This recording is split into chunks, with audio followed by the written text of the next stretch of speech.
हर हर महादेव। आज आमार এই ভিডিওতে তোমাদের আমি গঙ্গার বাকি ঘাটগুলো দর্শন করাবো। আগের দিন আমি ভিডিওতে করে পড়েছিলাম ললিতা ঘাট থেকে আমরা নৌকোয় চড়েছিলাম। সেই নৌকোয় চড়ে আমরা যে ঘাটগুলো দর্শন করেছিলাম সেই ঘাটগুলো তোমাদের আজ আমি দেখাবো। এটা হচ্ছে বেনারসের সেই অন্যতম মণিকর্ণিকা ঘাট। কথায় আছে এই মণিকর্ণিকা ঘাটে শেষকৃত্য করা হলে মোক্ষ লাভ হয়। অসংখ্য মানুষ দাঁড়িয়ে আছে, অনেক শবদাহ কাজ চলছে, প্রচণ্ড ধোঁয়া উঠছে, আর যে পাহাড়ের মতন চুর করা আছে শবদাহর ছাই। এই ললিতা ঘাট থেকে আমরা নৌকোয় চড়ি। পার হেড 100 টাকা করে পড়েছিল গঙ্গায় ঘোরার জন্য নৌকোতে। নৌকোয় বসে গঙ্গার বুকে ঘুরে বেরিয়ে আর এই ঘাট দর্শনের এই অনুভূতি অদ্ভুত অদ্ভুত অনুভূতি।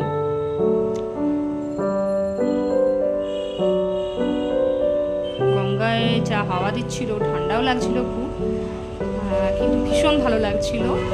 এই হচ্ছে লেখা আছে, ওই যে দেখো ললিতা ঘাট, এটা হচ্ছে ললিতা ঘাট। সারি সারি নৌকো বাঁধা হয়ে আছে।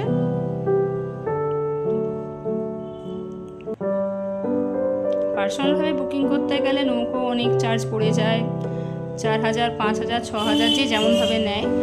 কিন্তু শেয়ারে নিলে 200-250 অনেক রকমই বলে, কিন্তু ওটা অ্যাকচুয়ালি 100 টাকা করে পড়ে। আমরা 100 টাকা করে দিয়ে নৌকোয় চড়েছিলাম।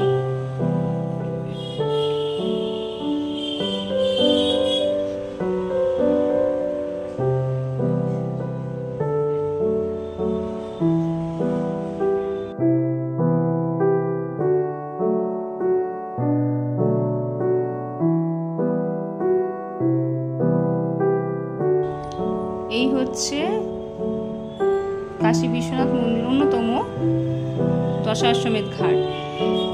এই ঘাটে যে দেখো সুন্দর করে সাজানো হয়ে আছে, ওইখানেই গঙ্গারতি হয় সন্ধ্যেবেলা। দশাশ্বমেধ ঘাট ছাড়াও যে আরও একটা ঘাটে গঙ্গারতি হয় সন্ধ্যেবেলা, সেটা হলো এই 84 ঘাট। এই ঘাটেও গঙ্গারতি হয় সন্ধ্যেবেলা।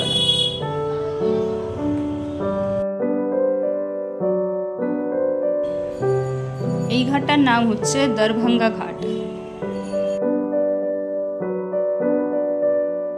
পুরো দিনের পূজার মতন বড় বড় বাড়ি, মন্দির।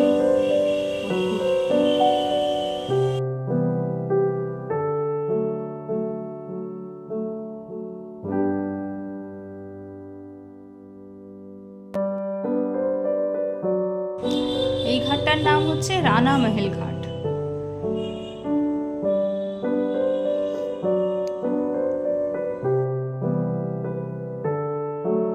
রানা মহল ঘাটের পরের ঘাটটার নাম হচ্ছে 64 ঘাট।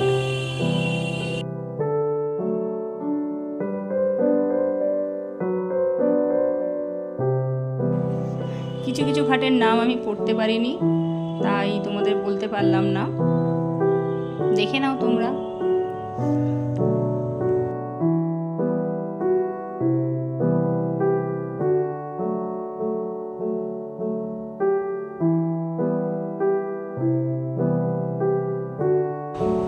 মণিকর্ণিকা ঘাট ছাড়াও যে আরও একটা ঘাট শ্মশান হিসেবে ব্যবহৃত হয়, সেটা হলো এই হরিশ্চন্দ্র ঘাট।